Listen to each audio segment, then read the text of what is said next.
Okay, today I'm going to show you how to mark up the periodic table with valence electrons and the charges. So these are the group numbers up here. These are transition metals. The rules that the rules and the tricks I'm going to teach you today are not going to apply to the transition metals. So on our periodic table, we change this to 1, to 2, change this to 3, 4, 5, 6, 7, and 8. These numbers here tell us the number of valence electrons.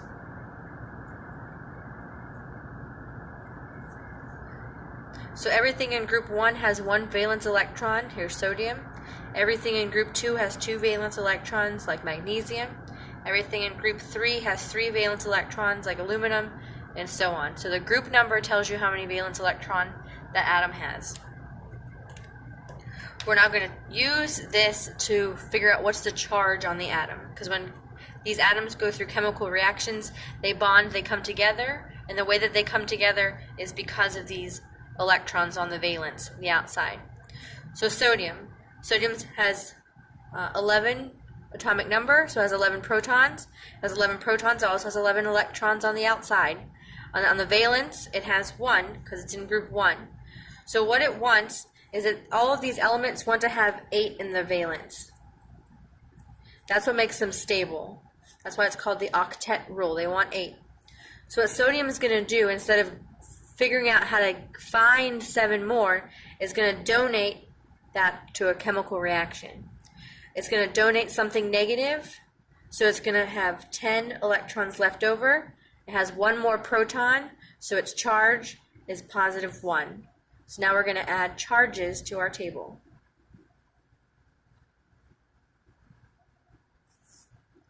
So everything in group 1 has 1 valence because it's in group 1. Whenever it does a chemical reaction, it's going to donate that 1. The thing it's donating is negative, so it's going to be more positive by that many 1. In group 2, they have 2 valence. We have magnesium. There's 12 protons on the inside. Therefore, there are 12 electrons on the outside. There's 2 on the valence because it's in group 2. It wants to have 8. So what it's going to do, it's going to be easier to get rid of these 2 during a reaction instead of stealing 6 from somewhere else.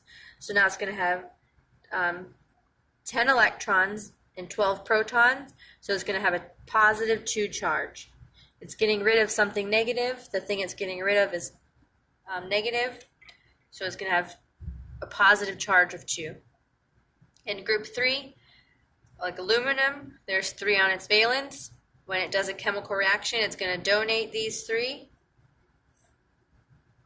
It's donating 3 things negative, so it's going to have 10 electrons. You can see there's 10 electrons and 13 protons. It got rid of 3 things negative, so it's going to have a charge of positive 3. In group 4, it could either accept or donate, so it'll have a charge of plus or minus 4.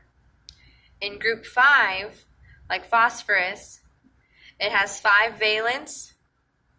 It's going to be easier now for this substance or this element in this table to steal 3 from someone else. So it's going to steal 1, 2, and 3 during a chemical reaction. So it's going to have 18 electrons or a negative 3 charge because it has 3 more negatives. In group 6, like sulfur, there's 6 valence because it's in group 6. 1, 2, 3, 4, 5, 6. During a chemical reaction, sulfur is going to steal 2. It's stealing 2 things that are negative. So it's going to have a charge of negative 2.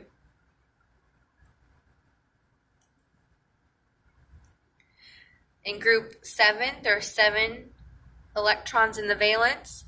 So what it's going to do is it's going to steal 1, giving it 18 electrons. Has 1 more electron.